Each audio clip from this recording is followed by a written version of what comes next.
Hello wrestling fans and welcome to another classic pay-per-view. As this time I'm reviewing SummerSlam 1991, which took place on August 26, 1991 from Madison Square Garden in New York City. Wish I could have been here for this particular show. Calling the action was Roddy Piper, Gorilla Monsoon, and Bobby the Brain Heenan. All three have sadly since passed away. The show begins with the six-man tag team action as we see Power and Glory, Paul Roma and Hercules, and the Warlord, accompanied by their manager, the Doctor of Style Slick, as they took on the Dragon, Ricky Steamboat, the British Bulldog, Davey Boy Smith, and the Texas Tornado, Kerry Von Erich. Now, I feel bad for Slick's guys here because Steamboat, because they were already in the ring. Steamboat, Davey, and Kerry, they all have their separate entrances. And after the three of them come out and introduce to the crowd, then they introduce Slick's guys. I mean, it's like they were given the jobber entrance, seemingly. But the match gets underway early. Roma hits a drop kick on the Dragon. Great spot where Roma jumps off the second rope, and he gets arm dragged in midair by the Dragon. Hercules and Tornado eventually tag in. They're butting heads. Then they respectively tag Davey and the Warlord. Davey gives Warlord a suplex, great power display. Dragon tries for a monkey flip on the Warlord, but much like Tito Santana failed 1 year earlier at SummerSlam, Warlord held on the ropes and, Dragon bumped. Monkey flip failed, basically. Dragon took punishment from all three men. Roma hit three power backbreakers. He does one backbreaker, picks him up, does a second one, then he did a third. Hercules pressed the Dragon over his head for a press slam. Hercules gave the Dragon the hot shot, which is many known as the stun gun. Warlord jumps off the I don't know if it was the top rope or the second rope. Dragon caught him with the feet. He finally tagged in the Tornado, and he eventually starts breaking down. And Warlord he catches Davey in midair, only to eat a tornado punch from Texas Tornado. Davey power slams Roma, and the Dragon hits the top rope body press to pin Roma, enabling Dragon, Tornado, and Davey to defeat Warlord and Power and Glory.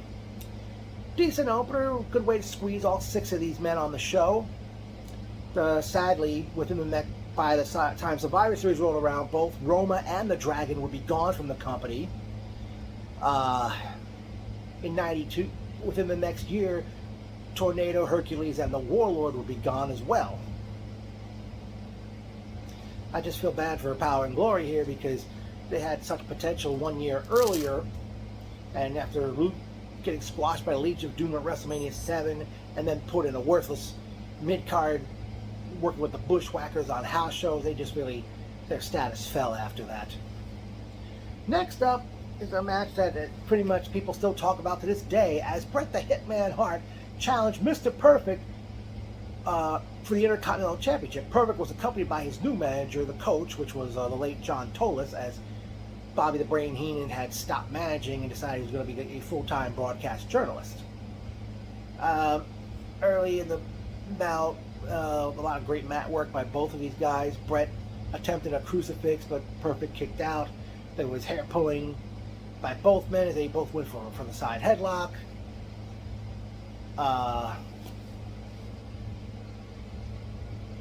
Bret, I think, got kicked in the gut, and they both exchanged body slams with each other. Bret clotheslined Perfect to the floor, his signature over the top rope to the floor. Perfect signature thing. If you've seen it over the years, you know what I'm referring to. Perfect tries to go up the aisle and leave, but Bret grabs him in the process, ripped Perfect's singlet. Part of the singlet got ripped off. Eventually, the back of the ring, Perfect took over. Bret was pushed off the apron. He hit the guardrail, and look at that. One of the photographers got in the way. Perfect hit his patented rolling neck snap. Dropkick sent Bret out to the floor. Both of them were like brawling on the top rope, but I don't know if they messed something up here. Brett, like, his leg got caught between the second and top ropes for like a few seconds. Perfect throws Brett into the corner, and Brett took his signature chest bump in the turnbuckles. The perfect plex was executed, but Brett surprisingly kicked out. Brett hit his inverted atomic drop, then he hits your typical atomic drop, then he throws him from one corner to the other, where Perfect took the tailbone bump by the post. I guess it's safe to say it was posted like a status. Eventually, Brett goes for the sharpshooter. Coach comes up the apron. Brett nails him with a right hand, knocks him off the apron. Perfect kicks the second rope as Brett was halfway in and out of the ring, and Perfect starts doing, I don't know what that proper move is called. Nobody does this one anymore. It's like where they call it stretching out the hamstrings, where the guy drops his foot, like he's dropping his like the heel of his foot onto his opponent's groin as the guy's leg split open. I forgot to mention early in the match, Brett hit his signature kick to the gut with the leg split open. But Perfect did that like twice, maybe the third time. Brett catches Perfect's leg, puts the sharpshooter on him. And the funny thing is, right before Brett completely has the hold sunk in, referee Earl Hebner calls for the bell. And Brett is the new Intercontinental Champion, wins the Intercontinental Championship. My understanding, Perfect's back was really bad for this matchup. I guess he figured he wanted to do the honors because he and Brett were like very close away from the ring. Now, the funny thing was, Brett's parents, Stu and Helen Hart, who have since passed away, they were in the crowd. Brett goes up to where they're sitting to hug them, and they're congratulating. And you see the late Lord Alfred Hayes, who tries to talk to them. And Alfred tries to brings the microphone to Stu, and Stu starts to speak, but then Alfred takes the microphone away. I don't know. And then Alfred sends it back to the commentators. Next matchup, we see the Bushwhackers, Luke and Butch, accompanied to the ring by Andre the Giant, as they did battle with the Natural Disasters, Earthquake and Typhoon, accompanied to the ring by Jimmy Hart. Now, first thing is, originally, my understanding is that the original plan was for the Natural Disasters to face Andre the Giant and Jake Roberts at this pay-per-view. Well, the problem was Andre was still on crutches and he could not compete. The Disasters actually formed when Typhoon, then known as Tugboat, turned on the Bushwhackers in a six-man tag team match and really caused helping Quake and the Nasty Boys win the six-man tag, and then they embraced because Tugboat and Quake never did butt heads in that six-man tag. Every time one of the Bushwhackers tried to tag in, Tugboat would turn to the crowd and go, "Woo!" And eventually he gets tagged in.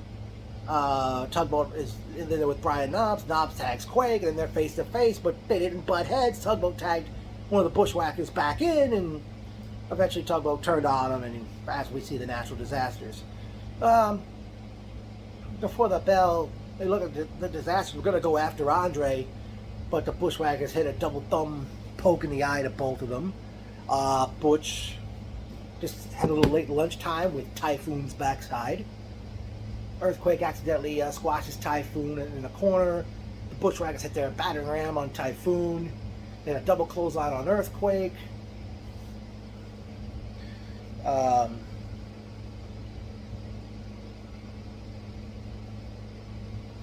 Earthquake eventually misses an elbow drop on Butch, but he hits it the second time he tries. Typhoon picks up Butch in a body vice, which is the backbreaker that I think Jesse the Body Ventura was known for. And then he lets him go into Earthquake, who has him in a bear hug. During the matchup, Bobby the Brain Heenan leaves the broadcast table. Luke eventually gets tagged in. Earthquake takes the battering ram. Eventually, Luke gets sandwiched between the Disasters. Quake hits the sit-down splash to pick up the win. And then after the match, the Disasters are looking to go after Andre, and he's got one crutch ready to fight, but out comes the Legion of Doom, and the Disasters are like backing away, and they go into the ring, and both Bushwhackers are up. and then the Disasters escape the ring, but not before being hit by Andre's crutch as they left the ringside area. Then we go backstage and we see Bobby the Brain Heenan with the real World's Championship belt, and he knocks on Hulk Hogan's door, and the door opens, and Heenan says, "On behalf of Mr. Flair, we challenge you to a match," and the door was slammed in his face, and then Heenan was livid, and he said, "Turn the camera off." And I think Roddy Piper laughed about it, saying, "Oh, that's not the first time that's happened to him." Next matchup is for the $1 Million Championship belt, as we see the $1 Million Man, Ted DiBiase, with Sensational Sherry defending against Virgil. For those who know, Virgil was DiBiase's bodyguard up until earlier that year, and since that time, Sensational Sherry became DiBiase's manager. They faced each other at WrestleMania 7. Virgil had won by countout. Virgil surprisingly pulled a Pearl Harbor job, attacked DiBiase before the bell began. He threw him into the corner, backdropped him, clotheslined him to the floor. DiBiase eventually gets back in the ring. He takes an atomic drop, but he's back out on the floor again. Virgil missed a dive out to the floor, and DiBiase took over. Virgil eventually puts the $1 Million Dream on DiBiase, but then Sensational Sherry hits Virgil from behind. I don't know if she had a purse in her hands. And the referee calls for the bell, and the referee tells ring announcer, the late Howard Finkel, we figured Virgil had won by DQ, but instead Finkel announced that Sherry must leave the ringside area and that the match would continue.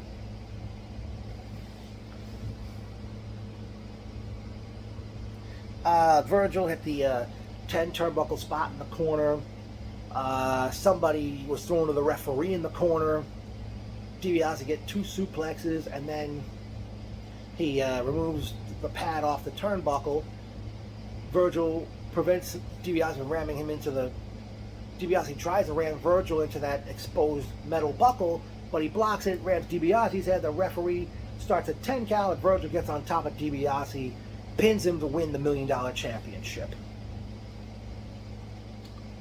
Next up was the Mountie taking on with Jimmy Hart, taking on the Big Boss Man in a jailhouse match where the loser had to spend a night in a nearby New York City jail. Boss Man had an early advantage in this matchup. Mountie hits Boss Man out on the floor, causing him to hit the ring steps. Back in the ring, the Mountie throws Boss Man on the ropes, hits a flying elbow. He hits a drop kick. They have a slugfest in the ring. Mountie struggles, but eventually gives Boss Man a pile driver.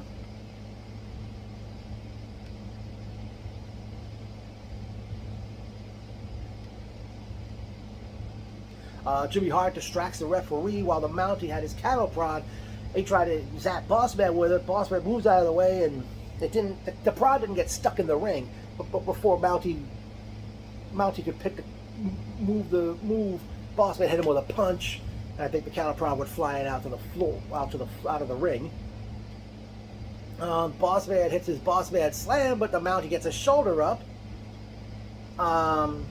Eventually, the Mountie tries for another pile driver on the Boss Man, but Boss Man counters it into what we later found was later named the Alabama Slam, pins the Mountie to win the match, and out came two of New York City's finest, and the Boss Man assisted them in handcuffing the Mountie and taking him into the paddy wagon backstage, and drove him to a nearby prison. Then, I don't know, then we had like a series of interviews. We had, let's see, both Sean Mooney and the late Gene Okerlund. They were interviewing Bret Hart about winning the Intercontinental title. They interviewed Jimmy Hart in the Natural Disasters. DiBiase and Sherry were interviewed. So was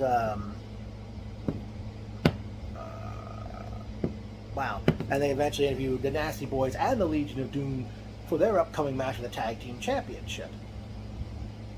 And the tag team title match saw the Nasty Boys, Brian Knobbs and Jerry Sags, accompanied the ring by Jimmy Hart, defending against the Legion of Doom, Hawk and Animal, in a match with no countout and no disqualification. The LOD hit the ring, didn't wait for the bell, and they start going at it. Both teams start going at it. Animal gives Knobbs a power bomb, but I think Sags prevented the pinfall from happening. Hawk hits Sags with an enziguri, and then he gives Sags a shoulder tackle. I don't think the commentators picked this up, but Sags had something in his hand. He sprayed Hawk in the eyes with it, and then he hits out on the floor. He hits Hawk with a container full of drinks. Sags hits his top rope elbow, but I don't know if Hawk kicked out of that or Animal made the save.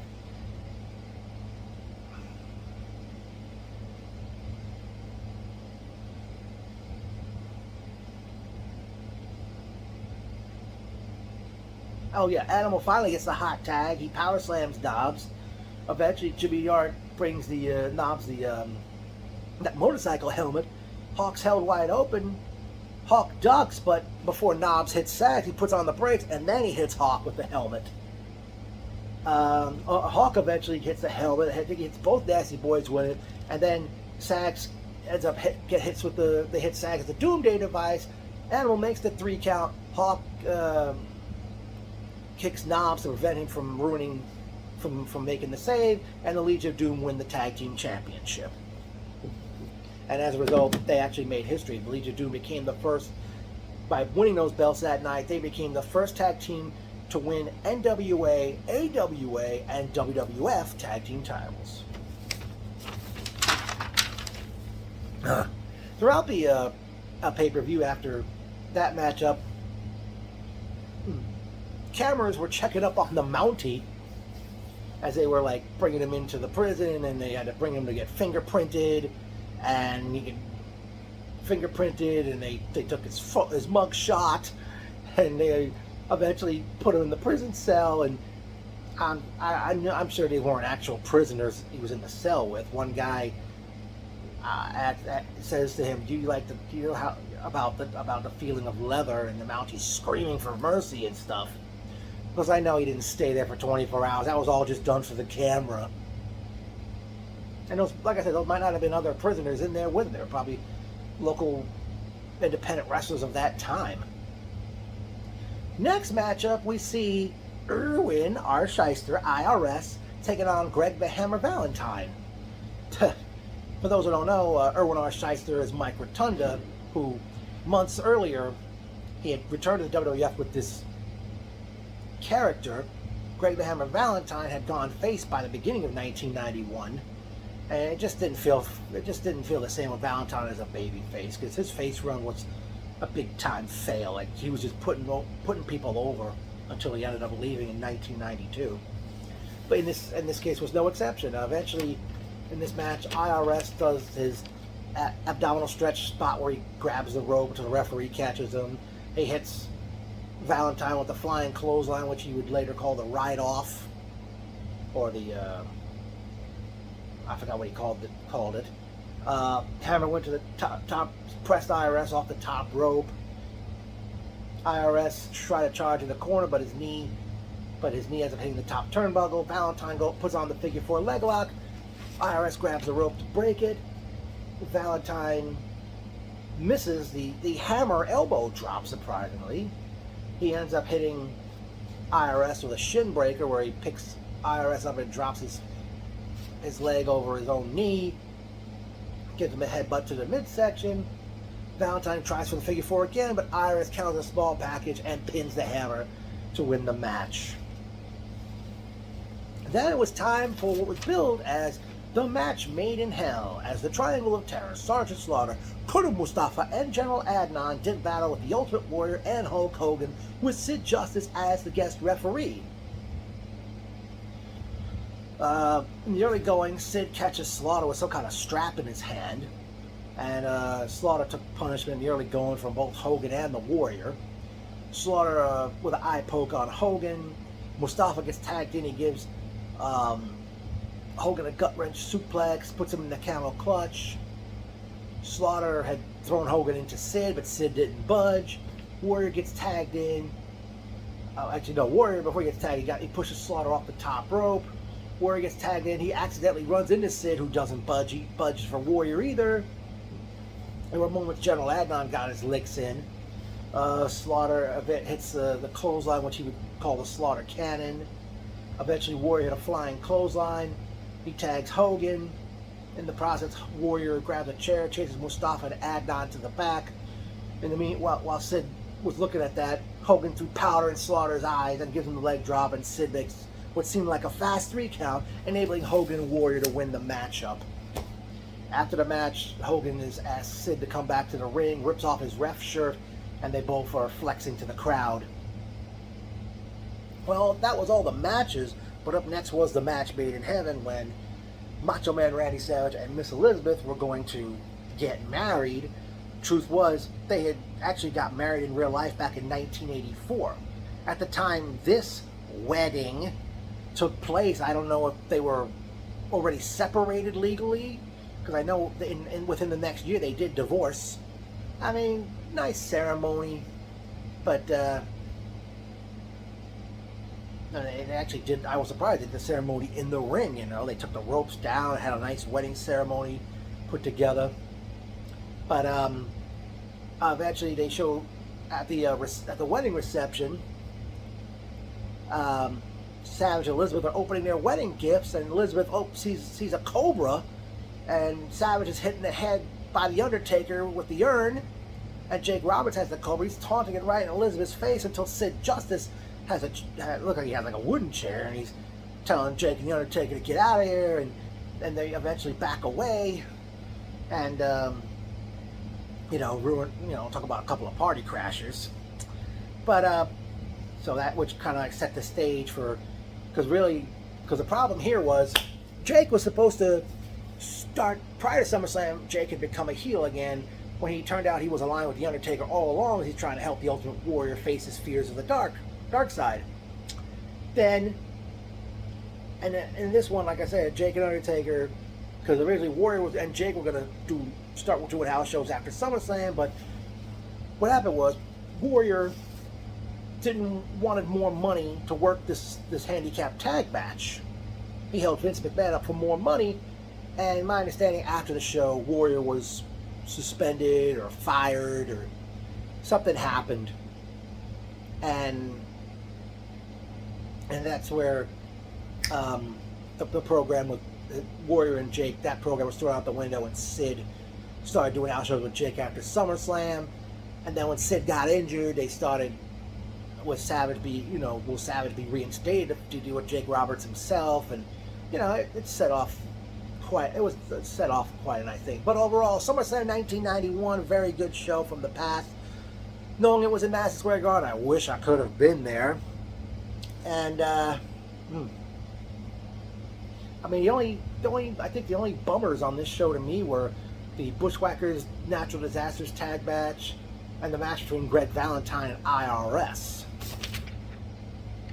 Yeah, those are the only two matches that were letdowns on this show. So let me know what you thought of this one, folks. SummerSlam 1991.